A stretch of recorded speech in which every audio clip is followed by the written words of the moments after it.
নমস্কার, ওরুস কিচেনোলজিতে আপনাদের সবাইকে আবার স্বাগত জানাচ্ছি। আজকের এই রেসিপিটি আমি একেবারে বাংলাদেশের রেসিপি ফলো করলাম।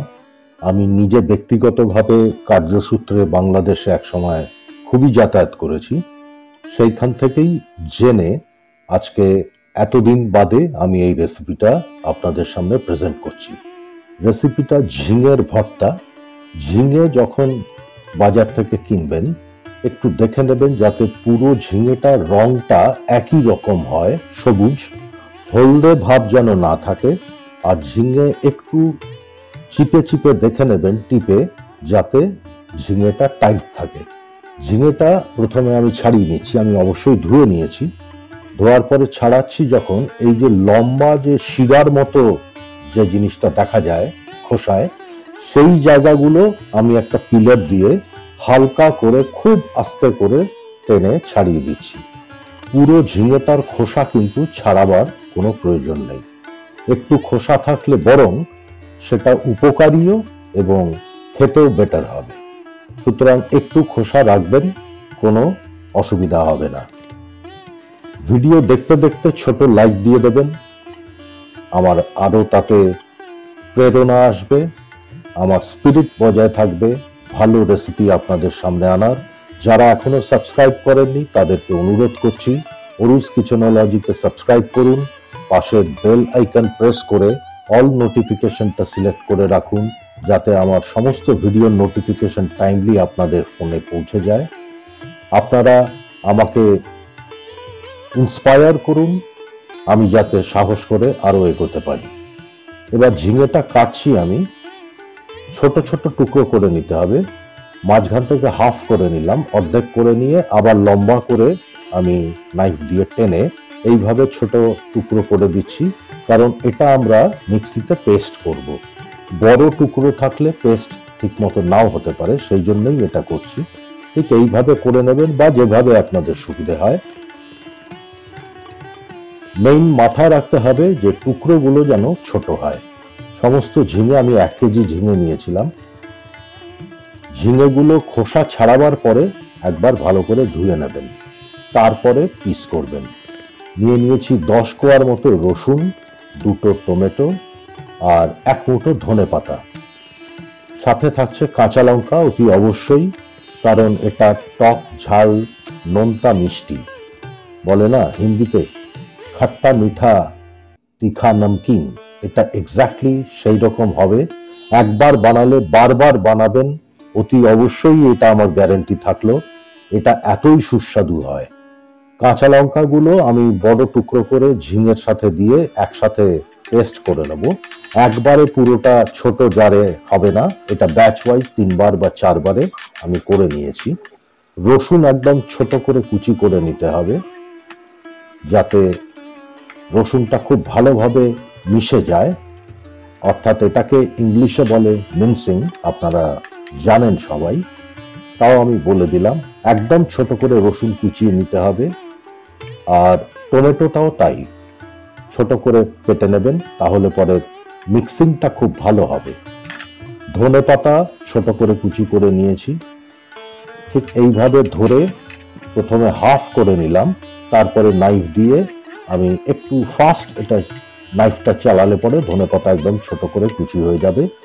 পাতা এবং ডাঁটি ধনে পাতা দুটোই রাখবেন, যাতে ফ্লেভারটা খুব ভালো হয়।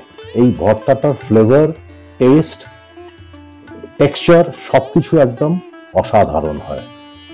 এবারে আমি ঝিঙে আর কাঁচা লঙ্কা বেটে নেব ব্যাচ ওয়াইজ, ভাগে ভাগে এটাকে বেটে নিতে হবে, যেটা আমি আগে বলছিলাম। ঝিঙে খুব সফট একটা সবজি, খুব নরম, এবং এর ভেতরে প্রচুর জল থাকে, তাই বাটার সময় ভুলেও এর মধ্যে জল দেবেন না, নুন দেবেন না, একদম সিম্পল প্লেন বাটবে। এবারে আমরা ভর্তাটা বানাবো। বাটা হয়ে গেল, বাটা আর ভর্তা এক নয়, আমি আগেও বলেছি। আমার শিমের ভর্তার রেসিপিটা আপনারা চাইলে দেখে নিতে পারেন, ওটাও একটা অসামান্য খুব সুস্বাদু একটা ভর্তা। যাই হোক, তেল, সর্ষের তেল দিয়েছি, তেল গরম হলে পরে দিয়ে দিচ্ছি 4টে গোটা শুকনো লঙ্কা, মাঝখান থেকে একটু ছিঁড়ে দিলাম যাতে তেলটা না ছেটে। এবার শুকনো লঙ্কাগুলো একটু অল্প নাড়াচাড়া করবেন, একটা পেঁয়াজ আমি আলাদাভাবে স্লাইস করে রেখেছি। দুটো শুকনো লঙ্কা ভাজা আমি তুলে এই প্লেটে নিয়ে নিলাম। এটা কি করব একদম শেষে দেখাবো, আপনারা কাইন্ডলি শেষ অবধি দেখবেন। শেষের এই টুইস্টটা কিন্তু খুব ইম্পর্টেন্ট এই ভর্তায়।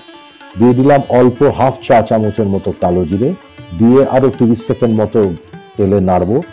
ফ্লেম একদম লো থাকবে শুকনো লঙ্কা ভাজার সময় এবং কালো জিরে ভাজার সময়। দিয়ে দিচ্ছি যে পেঁয়াজগুলো আমি ছোট করে কুচি করে রেখেছিলাম সেটা। পেঁয়াজটা দেওয়ার পরে প্রথম 1 মিনিট ফ্লেমটা হাই করে দেবো।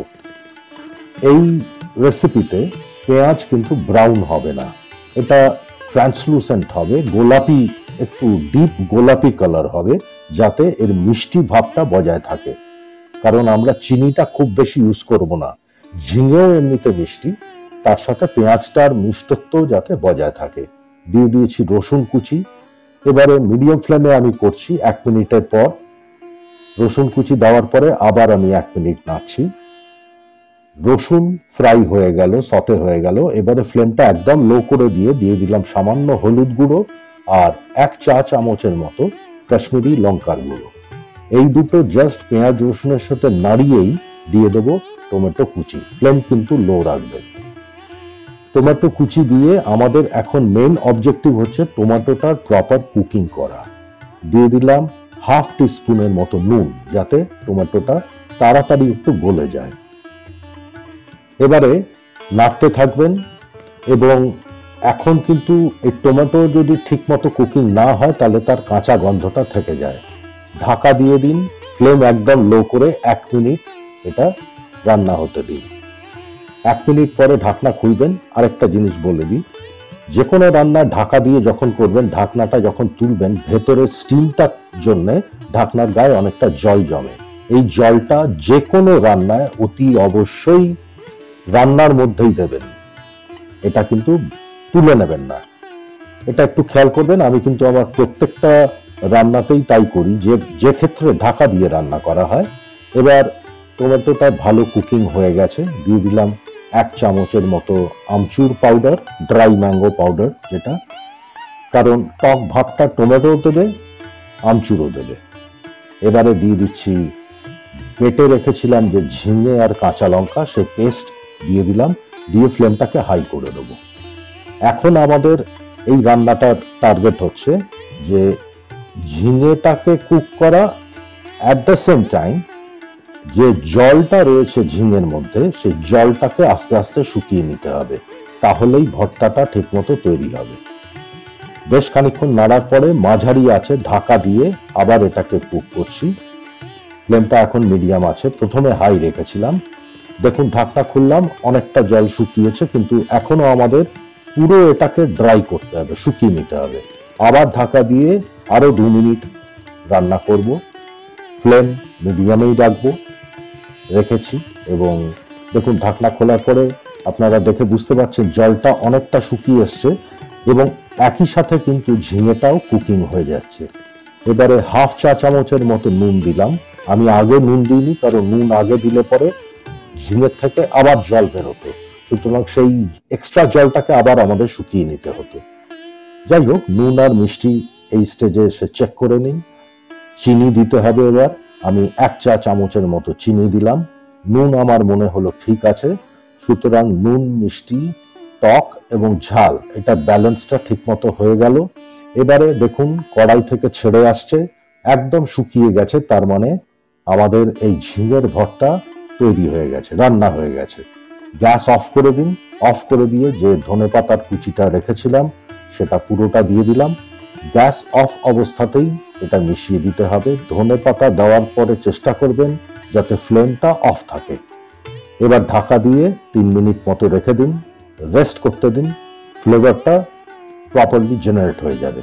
এবার ফাইনাল এই টুইস্টটা, যে পেঁয়াজটা আমি স্লাইস করে রেখেছিলাম, ছোট একটা পেঁয়াজ, সেটার মধ্যে ওই দুটো ভাজা শুকনো লঙ্কা দিলাম, সামান্য একটু নুন দিলাম আর 1 চামচের মতো সর্ষের তেল দিলাম, কাঁচা তেল। এই সব কটা জিনিস খুব ভালো করে মেখে নিতে হবে।